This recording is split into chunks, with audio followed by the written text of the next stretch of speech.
The following is a presentation of 912 Sports.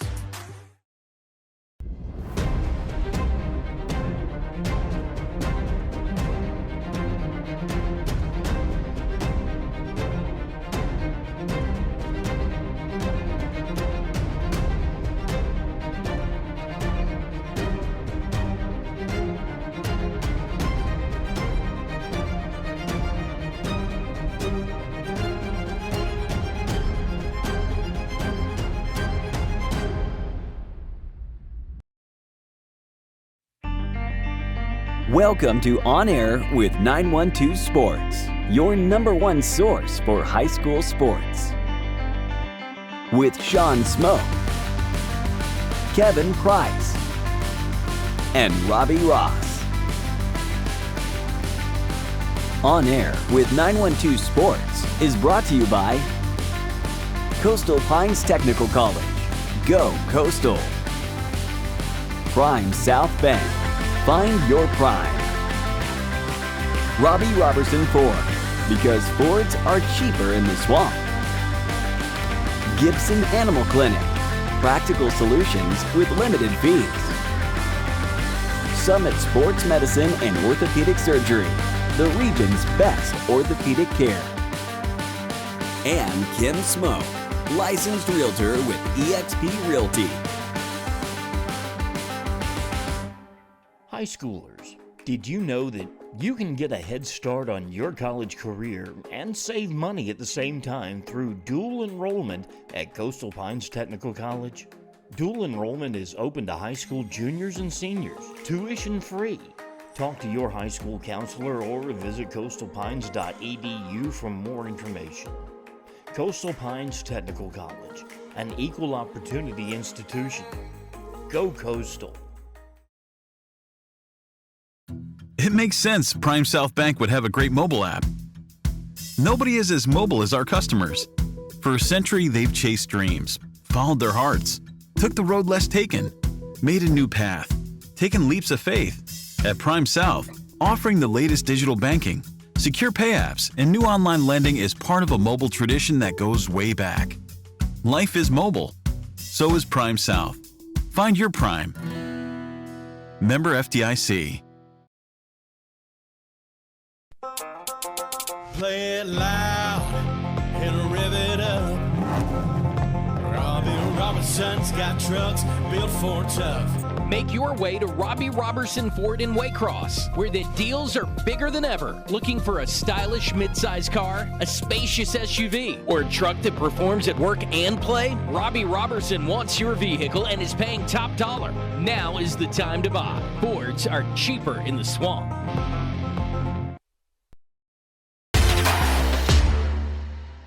Hey folks, welcome back to another week of the Smoke Report. My name is Evan Smoke and I'm here to give you the scores from November the 3rd, last week in GHSA regular season play. And we're going to start with the game of the week, and folks, I finally lost one. Coffee County goes into Waycross and takes care of business of the Ware County Gators as the Trojans win on the road 28-5. Coffee County wins Region 1 5A Region Championship, as well as the Border War Trophy played between the Trojans and the Gators. Ware County will be the 2 seed in Region 1 5A going into the playoffs starting this upcoming Friday night. We're going to go down to Region 3 2A, where Applin County ended Brantley County's season on the road in Caney Bay. Final score there, 50-14 in favor of the Pirates. Up in Blackshear, though, Pierce County took care of business as well as they defeated Tatnall County 31-0 at home in Bear Stadium. Because of the tiebreaker between Applin, Pierce, and Toombs County, we had a three-way tie at the end of the regular season due to some tiebreakers. I think there was a coin toss and a head-to-head matchup and scoring. Long story short, Pierce will go in as the 1 seed, Toombs County the 2 seed, Applin County will be Road Warriors as the 3 seed. More on that game a little bit later in the show. Bacon County loses in their regular season finale as they hosted Irwin County last week. Irwin County wins 25-14. The Bacon County Red Raiders will be the 4th seed in Region 1 1A Division 1. Bradwell, another member of Region 1 5A, loses their regular season finale as they fall to Greenbrier 32-29. Their season is now over. Going on up to Guyton, the Effingham County Rebels won the Region 2 6A Region Championship with a big victory over the visiting Brunswick Pirates 31-28. Brunswick has now fallen to the 3 seed in Region 2 6A after Glen Academy's big win last Friday night between the Bricks in Glen County Stadium 50-7 over Lakeside Evans. Glen Academy will now be the 2 seed in Region 2 6A. Moving on, Camden County wins on the road in Valdosta, but not against the Wildcats, against the Lowndes County Vikings, who had a down year this year. Camden County now owns the 3 seed in the SEC West of GHSA Region 1 7A. Charlton loses their regular season finale at home 32-28. Charlton County will make the playoffs, though, as the 4 seed. Frederica, 49-13 over St. Andrews on the road. They're going to finish 2 in their region. It's a little complicated considering all the GIAA half classification districts. They're finished 2 in their district, but they will be the 3 seed in the GIAA AAA division, which will start play here in a couple weeks. Sumter County, it loses to Jeff Davis at home in Hazelhurst. Jeff Davis defeats Sumter 21-0. Jeff Davis will also be continuing on into the first round of the playoffs. Liberty County sees their season ends as Savannah Christian defeats the Panthers 63-21 in Hinesville. Like I said, Liberty's season has now ended. Long is back in the playoffs for the 3rd straight years. Hats off to Coach Mike Feaster and his crew over there. The Blue Tide finishes the 4 seed in Region 3 AAA after a big victory over Johnson of Savannah 38-14 last Friday night. Richmond Hill goes on the road to Moultrie, and Colquitt County still look as dangerous as ever. The Packers take care of the Wildcats 35-3. Region 1 7A 4 seed belongs to the Wildcats. Evans beats South Effingham at home in Guyton. South Effingham loses 35-20 at home. That is their last game of the season as they finished 5th in Region 2 6A. Last game on my schedule for last week was the Blue Devils defeating Jenkins, Statesboro 35, Jenkins 0 to make the playoffs as the 4 seed in Region 1 5A. Hats off to everyone on an amazing season. Sean might have already said this, but 19 of our 23 coverage area schools will be playing football in the playoffs at some point this season. Really excited. And I can't wait to tell you about this weekend's first round opening game of the week in the GHSA state playoffs. As always, see you guys next week for more updates. At Summit Sports Medicine and Orthopedic Surgery, you don't have to be an athlete to get the region's best orthopedic care. Our board-certified orthopedic surgeons and physicians treat injuries and conditions that affect just about any joint or bone in your body. Plus, we're backed by the support of Southeast Georgia Health System. From fracture repair to joint replacement, Summit Sports Medicine and Orthopedic Surgery will get you moving again. Call 1-855-ASK-SGHS. That's 1-855-275-7447 or visit sghs.org/summit. Gibson Animal Clinic is ready to help with your animals. From cats to dogs to horses, we treat them all. Call on us for grooming, bathing, boarding, and more serious things like surgery, dentistry, spay, neuter, immunizations, heartworm prevention, flea control, complete lab testing, radiology, preventive health care.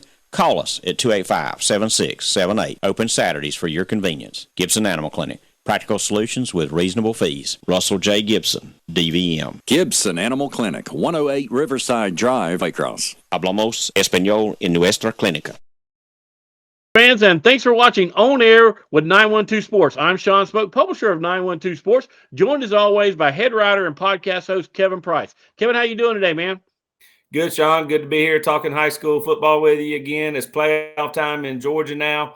A great little stretch run here to finish out things for good in 2023. Obviously, the state of Georgia, one of the best states, bar none, for high school football. Some great matchups this weekend, which we're about to talk about. But as you kind of look at the brackets and look at what might be coming down the road in the future, if certain matchups materialize, it really gets the blood boiling and gets you ready to go. So looking forward to the playoffs again here in Georgia starting this week. Going to be some great football to be played over here over the next 5 weeks. But Kevin, we cover 23 teams here at 912 Sports, and out of those 23 teams, we have 18 teams playing in the first round of the state playoffs. So congratulations to all those guys. And then we had several region champions, and we want to recognize those region champions and congratulate them. We're going to start off here with Single A Division II, the Clinch County Panthers, won Region 2 here in over in Homerville. I think, Kevin, they actually clinched a couple of weeks ago with that win over Charlton County. So congratulations to the Clinch County Panthers. And then we had a three-way tie, Kevin, in Region 3 AA between the Appleton County Pirates, the Pierce County Bears, and the Toombs County Bulldogs. And yes, all three of those teams, Kevin, are going to get recognized as region champs. And you got a little bit to add about that. Yeah, just when I was doing, some research on some of the playoff games coming up and things like that, last weekend, I came across the thing I guess I'd kind of, forgotten about. When we have these tiebreakers, certainly for the region champions, but, all the way down through the seedings, obviously that's really to seed the teams. But according to the GHSA, when you have these tiebreakers and the tie is broken, let's say two teams do tie for first place and the tie is broken through some kind of scoring method or something like that we had in place in a lot of these region bylaws, they will only recognize officially the team that won the tiebreaker and got the top seed and therefore the region championship. I know maybe the other team that was tied and had to be relegated to the number 2 spot might like to claim it, and I guess they can. But one thing that was intriguing that stuck out was when you go through all your tiebreakers and can't determine the region champion, when it comes down to fate, whether that's a coin flip or a hat draw like we had in this particular region, the GHSA has decided somewhere along the line to go ahead and recognize all three or, 2 teams, 3 teams, whatever, as, co-champions. So in this case, when they went through all their tiebreakers and couldn't determine the region champion and went by fate, drawing, straws or whatever they did out of a hat, then I guess that comes chance, basically. So the GHSA doesn't want to determine the champion on chance. So, they do go ahead and recognize all 3. But for seeding purposes, somebody still had to win that hat draw to get things to shake out there because you got to play somebody on the field. The way that worked out was Pierce was 1, Toombs was 2, and Appleton was 3. And we'll get into that here when we're talking about games. But moving right along, Kevin, we had a 5A champion. Congratulations to the Coffee County Trojans. They came to Ware County last weekend to Memorial Stadium, handled their business, got a big victory there, 28-5 over the Ware County Gators. So they are the Region 1 5A champions. And then, Kevin, in a game that happened over in Springfield, the Effingham Rebels beat the Brunswick High Pirates to win the region championship over there. So they claim Region 2 6A championship. So congratulations to the Effingham Rebels. But those were all our region champions there. But let's dive right into the games, Kevin, because we've got a lot of good interesting ones going on. We're going to start off with a game, Kevin, that's actually the 3rd year in a row in the playoffs that this game has been played. The MCA Buccaneers, McIntosh County Academy, have to go over to Homerville this year to play the Clinch County Panthers. And again, Kevin, this is the 3rd year in a row this game's taking place in the playoffs. Yeah, it's kind of a, deja vu, I guess, or Groundhog Day, here we go again kind of thing. But and this game hasn't gone McIntosh's way. Clinch won it in controversial fashion. If you're talking to somebody in McIntosh a couple of years ago, McIntosh had Clinch on the ropes last year, and Clinch made a late drive to win that ball game 17-16. That was in round 2.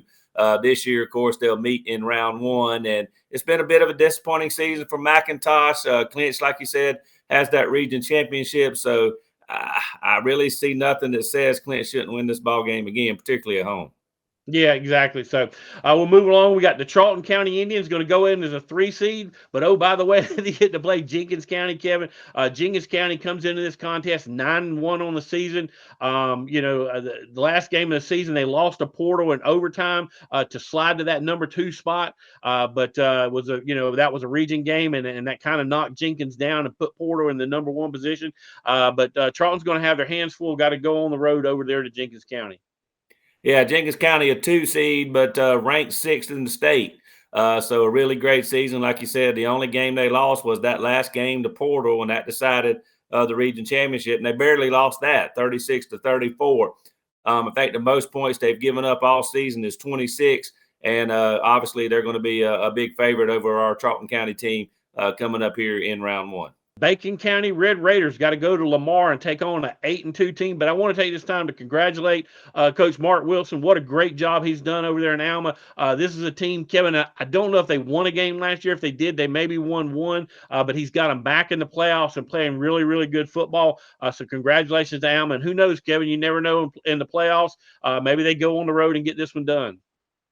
Yeah, you never know. And, of course, they did not win a region game. They went 4-5, 0-3 in the region, Bacon County did. But that's a loaded region now. Yes, sir. Brooks County, Irwin County, and so forth. But, they'll go up against the Lamar County team that's had a great season. They're ranked 8th in the state. They've only lost 2 games. So, again, on paper, this looks like it should go Lamar County's way. But kind of like you say, you got a feeling that, Bacon's just happy to be there and is going to – all they can do is put forth their best effort and see where the chips fall. Then you got the Jeff Davis Yellow Jackets got to travel to play the number 1 team there in AA, the Thompson Bulldogs. So we'll see how that goes. But again, congratulations to Jeff Davis. Lance Helton's done a great job. This team, Kevin, is another team. Won 1 ball game last year, and they're back in the playoffs this year. So things going the right way over there in the Pinelands for the Jeff Davis Yellow Jackets. Yeah, obviously a better season for Jeff Davis. We got to meet some of their kids at our media day way back in July, and they had some real good, impressive kids there, and good to see these kids reaping the benefits of hard work and dedication to that program. Now, this is going to be a tough assignment. As you know, Sean, Thompson, the number 1 ranked team in the state in AA, the defending champion. And, Sean, speaking of deja vu, we're about to see if Thompson can repeat as state champions in the same manner that they did last year. Sean, they went 14-1 last year and lost to Burke County in game number 1 of the season, and then won 14 in a row. You know what happened this year, Sean? Lost the first game of the season to Burke County. Yep, sure did. Real close. I believe it was 14-12. So obviously only lost that game by 2 points. We should have known then that Burke County had something, special going, even though they've kind of slipped a little bit here down the stretch. But Thompson on a roll, have won all their games since. And we'll have some AA teams in our area that's got a chance to say something about this state championship, but it may very well be that they have to go through this Thompson team to get it done. Moving right along, we're going to step up or stay in AA here. Ace Charter is going to come into Bearville and take on Pierce County. Pierce is that number 1 seed there out of Region 3. But Ace Charter, Kevin, the number 1 scoring offense in AA. So these guys have got some guys that can spin it, that can run it. So Bears going to have their hands full. I got a chance to talk to Coach Herron last night. He's concerned about that offense of Ace Charter as they come to Bearville this Friday night. Yeah, and Ace Charter is 8-2, but you know what, Sean? I don't think they played a team as complete as Pierce County, and I don't know that they played a defense better than this Pierce County defense. So when you're talking about marquee matchups, it is that Ace offense against this tough Blackshear defense, and 6.8 points per game in the season. I think I'll ride with that in the opener. That's Pierce County. Then moving right along, we got the Appleton County Pirates, who got that region title share, but they're going to go into the playoffs as a 3 seed, got to go on the road. And, oh, by the way, Kevin, they got to go play Northeast in Macon. This really, Kevin, when you look at it on paper, should be a 2nd or 3rd round game. And these are 2 really talented teams. Northeast was rolling right along. They lost their big running back, so they kind of slowed down a little bit. But still, man, this is going to be a marquee game for the first round. And we'll see if the Pirates can keep that dream season alive by going on the road and getting a big win there at Northeast. Yeah, for sure. By the way, Pierce ranked 3 in the state, Appling 2. And again, they're playing a talented Northeast team, I know, but I don't think they've played anybody, in my opinion, as complete as Appling County. And hopefully the Pirates are going to have a chip on their shoulder, being, relegated down to shoot a little bit to the number 3 seed in the region and have to be on the road a lot. But this is a chance for them to show their moxie, show their toughness, and show exactly what they're all about. So hopefully they'll approach this first one with a business-like manner and then keep it going from here. But again, I'll side with the team in Southeast Georgia. I think they're just too complete for this Northeast team. I think they're going to find out they haven't played quite the competition of Appling County yet. Yep, so we'll ride with the Pirates on that one. Long County coming out of that tough region, Kevin. Coach Feaster like to say he's the number one public team in that region, and he's exactly right because he's loaded with private schools there. But they're going to go into the playoffs as a 4 seed. And oh, by the way, you get rewarded by going to play Mary Persons, who's 9-1. The only loss on the season is to Spalding County, which is a 4A school. Matter of fact, I think Spalding plays Wayne later, or this weekend. So Wayne's got to travel to them. But Long County got a tough road to hoe there. But we'll see if Coach Feaster can go up there and get it done at Mary Persons. Yeah, you're exactly right. I saw that Twitter post that he made about being the public school champion in his league, and that's all cool and all. But they got a tough matchup here, tough road to hoe. And Mary Persons, like you said, just that one loss to a team in a higher classification, undefeated in the region. And again, they get it done with defense, 11.8 points a game. So this is going to be tough sledding for Lonky, but hopefully they can hang in there and find a way to win this ball game late in the fourth quarter. Be nice. I mean, they already topped their win total from last year. Let's see if they can get a playoff win now and take a step further, toward their long-term goals there. Next game up, we've got Westside Macon. The number 3 seed is going to have to travel over to Bloomingdale to take on the New Hampstead Phoenix there. Phoenix go in as a number 2 seed. Kevin, that was another one where everybody from 2 through 4 were all tied with the same record. New Hampstead goes in as a 2, Burke goes in as a 3, and Wayne gets relegated to the 4 seed. But this should be a good one. New Hampstead's got that powerful offense. Trule's a great quarterback over there for them. They're slinging the ball all over the field, but they're going to have their hands full with an 8-2 Westside Macon team.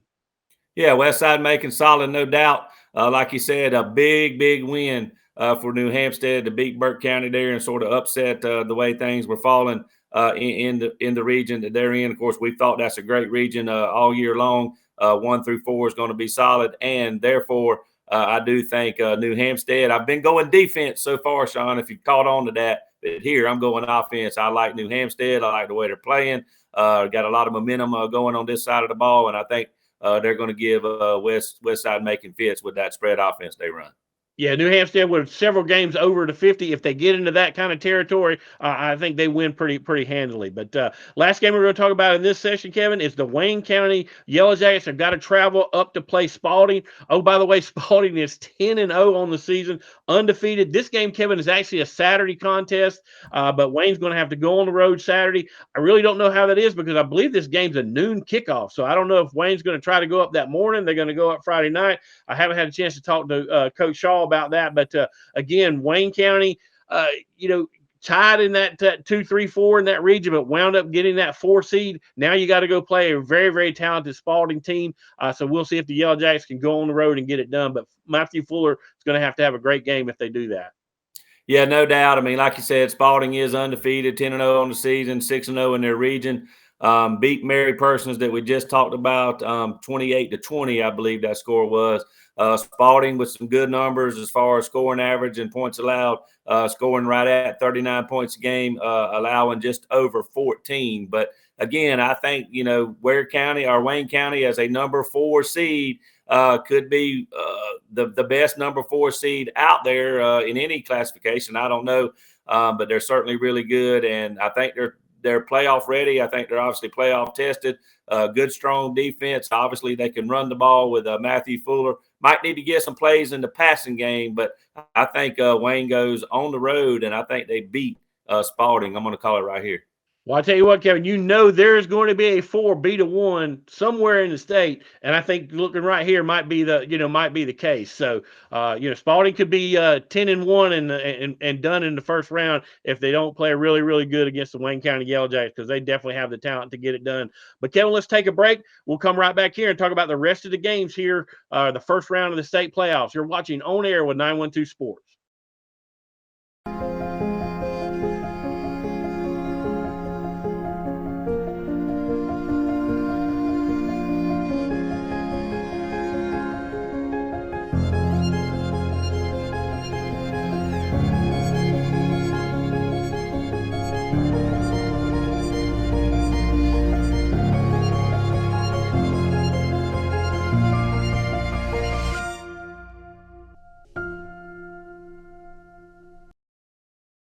High schoolers, Did you know that you can get a head start on your college career and save money at the same time through dual enrollment at Coastal Pines Technical College? Dual enrollment is open to high school juniors and seniors, tuition free. Talk to your high school counselor or visit coastalpines.edu for more information. Coastal Pines Technical College, an equal opportunity institution. Go Coastal.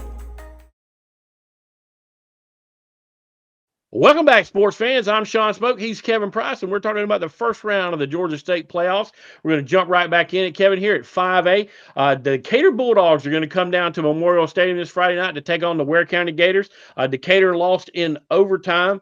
They beat Chamblee in overtime to earn that 3 spot to get a chance to come play the Ware County Gators. The Ware County Gators lost to Coffee County in that big region championship game this past Friday night, so therefore they're relegated to the 2 seed. But Kevin, this should be cut and dry. I mean, Decatur's got some players; they got some big guys on defense, but I think Ware moves on in the first round. Well, let me show you in a minute here, Sean, how cut and dry I really think this is. Before we went into the show, we talked about, trying to keep our commentary down on every game because we had a lot of games to get to, and we didn't want to go overboard on too many games. So by a lot of these games, I wrote down a few notes to remind myself of. But let me show you what I wrote about these next 2 ball games. If you can see right here, this is that game, and this is the coffee game. I wrote absolutely nothing. Move them on into brackets. Let's go on to bigger and better things. Next game up, Chamblee lost to Decatur, so they're relegated to the 4 seed. They get a chance to go play the number 1 team in 5A, Coffee County, and they sure looked like it last Friday night. Coffee loaded on defense. Fred Brown is for real. Not only is they got Fred Brown, but they've got a Hansley kid playing quarterback and another Hansley kid running back. These guys are loaded with talent all over the football field, and they'll be a real threat to win the 5A state title. But like you said, Kevin, we'll move them on. Third in 5A out of that region, the Statesboro Blue Devils get to go on the road and play Tucker. And Kevin, we talked about this a couple weeks ago, and we had already marked Bradwell Institute as making the playoffs. Bradwell's going to go in as a 3 seed, and all they had to do was beat Greenbrier, who hadn't won a game in 2 years. Guess what? Greenbrier had something else to say about it. They beat Bradwell, knocked them out of the playoffs, and that put Statesboro in as a 3 and Jenkins in as a 4. But listen, Statesboro are going to have their hands full. I know they've got some really talented players, but going on the road to play at Tucker Friday night, it's going to be a tall order for the Blue Devils to go make it to the second round.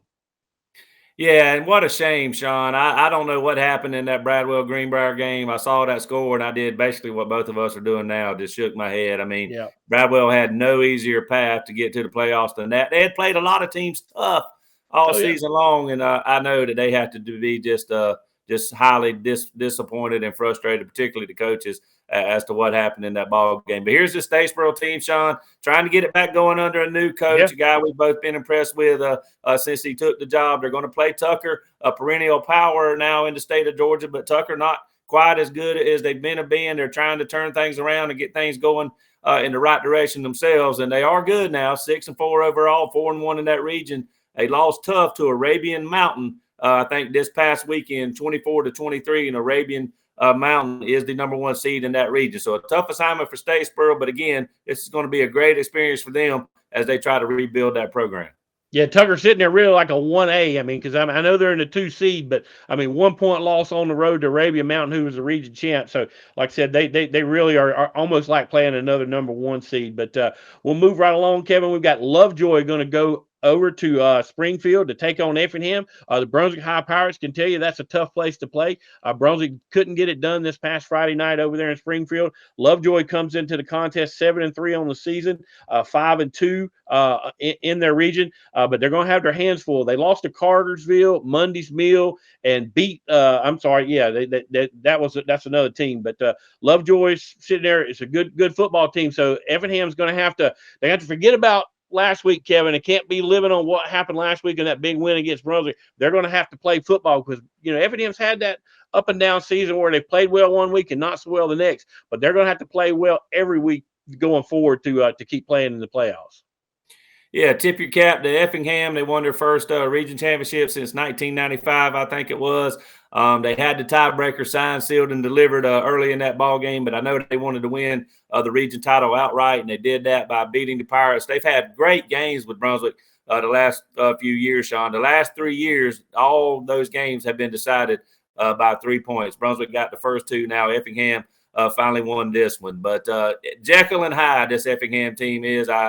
I'm tired of figuring them out. I don't know what they're going to do from week to week. It's like they play down to their competition, but then step up and beat the better teams like Brunswick or Glenn. So hopefully they'll be in sort of that mindset this Friday night in the playoffs. All these teams in this region, 2-6A, Sean, if they want to win a playoff game, obviously they have to win the first one to keep moving on. But these first round assignments are much, much easier than those second round assignments are going to be. So they need to get these this week. And that starts with Effingham beating Lovejoy.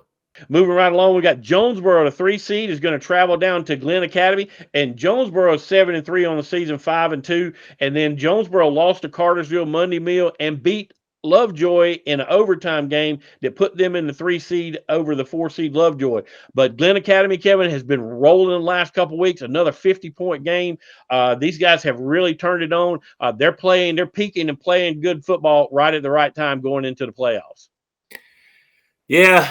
Glenn disappeared in that Effingham game. I know when it's all said and done, they'll probably go back and relive that one and realize, had we played better, we might have had a shot at a region championship. But obviously they've recovered from that, have played well down the stretch. The big key win for them was that Brunswick win in the first region game, city championship game. That's basically the reason they're sitting here in the 2-hole right now because, they did lose to Effingham. But Glenn can run the ball. They can stop the run.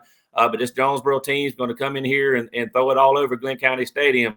But the thing about it, Sean, is Glenn has gotten their hands on a lot of footballs that have been tossed in the air this year. I think over 17 or 18 interceptions. Had 3 the other night in that ball game against Lakeside Evans and returned all 3 for touchdowns in the first half. So that was impressive. Maybe they can get their hands on the football and win this one against Jonesboro in the opening round. Looking for Glenn to move on to round 2.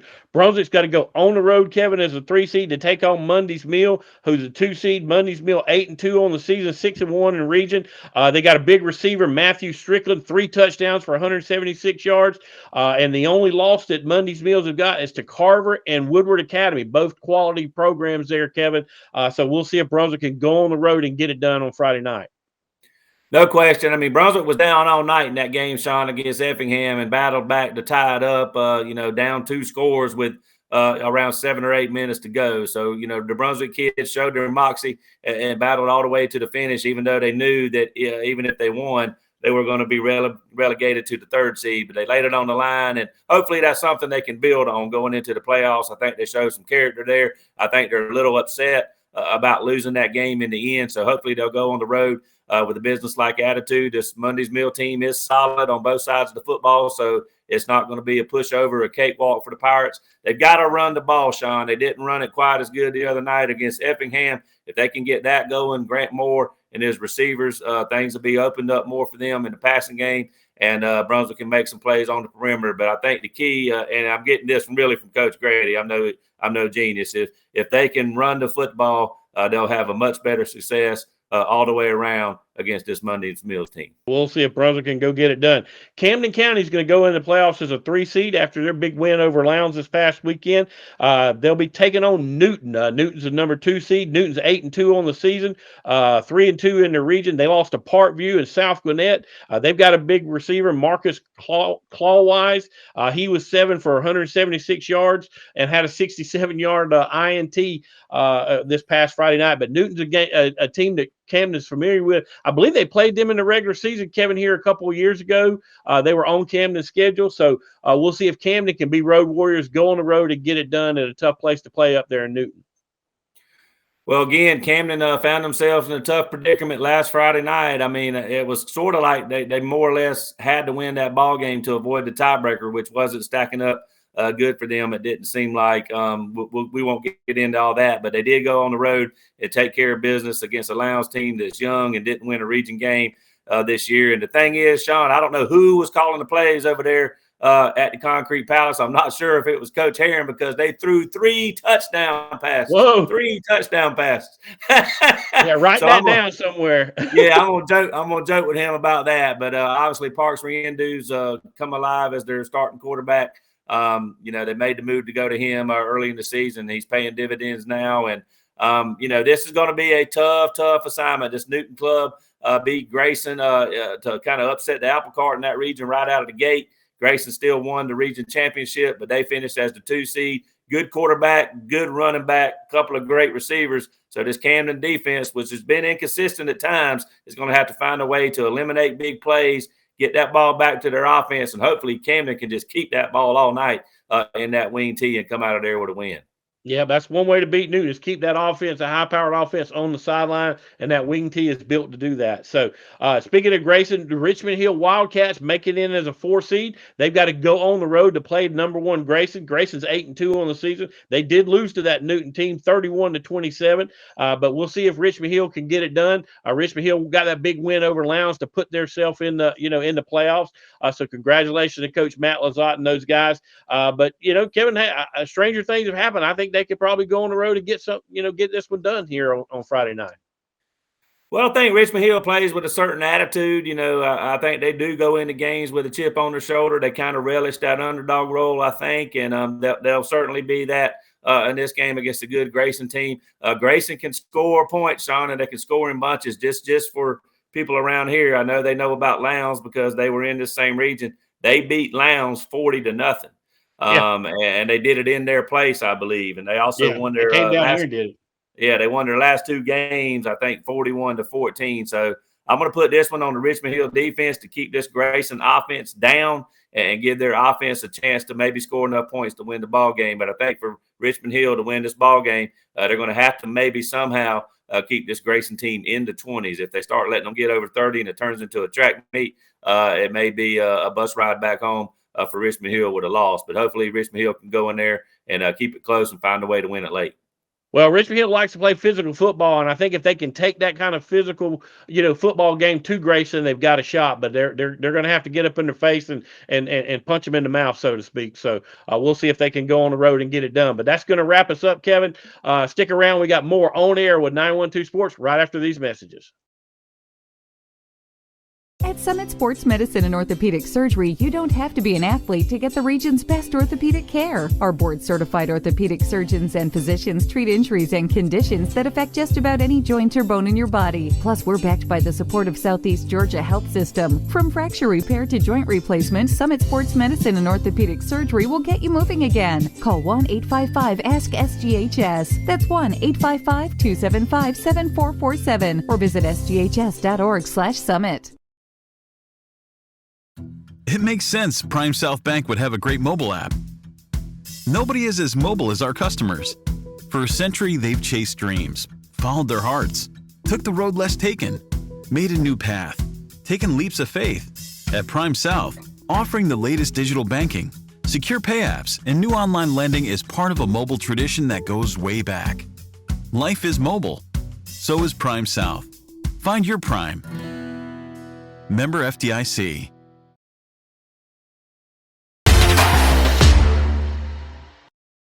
Hey folks, I'm back as always. My name is Evan Smoke, and we are here now for the Game of the Week pick. Last week, if you weren't here earlier in the show, I did suffer my first defeat as I picked the Gators to win a close win at home over the Coffee County Trojans. The Coffee County Trojans went on the road and handled business in Memorial Stadium, winning that game 28-5. But this week, in the opening round of the playoffs, we're going to pick our Game of the Week as Appleton County goes on the road up near Macon as they will face the Northeast Raiders, the number 2 seed out of the Region 6 and AA. Now, for those of you who heard here earlier in the show, Appleton, Toombs, and Pierce all finished with identical 5-1 records in Region 3 2A. But due to some tiebreakers and a really bad coin flip for the Pirates are now listed as the 3 seed and must go on the road.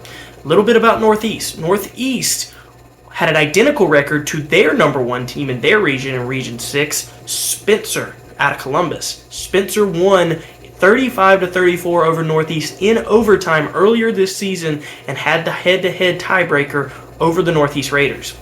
This game, a lot of people across the state would have expected to see this and maybe the 3rd or 4th round. That is the quarterfinal or semifinal round of these GHSA state playoffs. This is going to be a great matchup. However, I am going to take our 912 people Appleton County to go on the road and beat Northeast by 7. That's my call. I think this Raiders team is really good. I do think Jordan Mullis and his crew down in Baxley is a really, really good team. I think they have great 2A title aspirations, and I think they can get it done on the road this week. I'm going to take the Pirates over the Raiders by 7 this Friday night. Hey, and if you agree with me, let me know below in the email. There's an email below me. Let me know your thoughts. Do you agree with me? Do you disagree with me? But regardless, I'm still batting 3 out of 4 times. I like my chances this week to make it 80%. Let's see how this goes. Hope you guys have a great rest of your week. And as always, my name is Evan Smoke, and I want all of it. Go Pirates this Friday night. Play it loud and rev it up.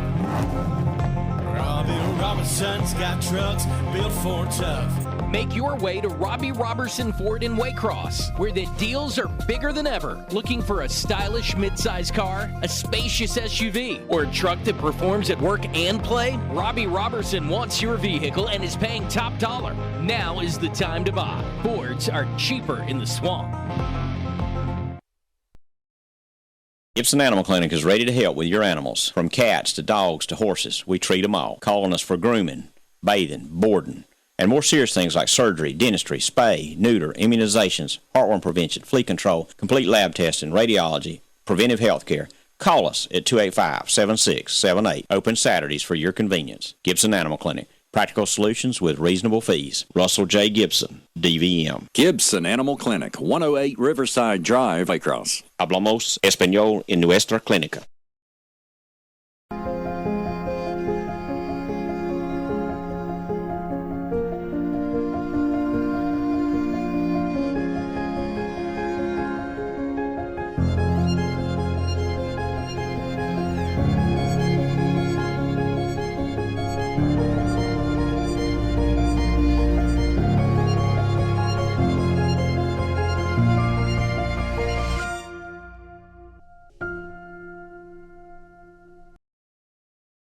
This has been a presentation of 912 Sports.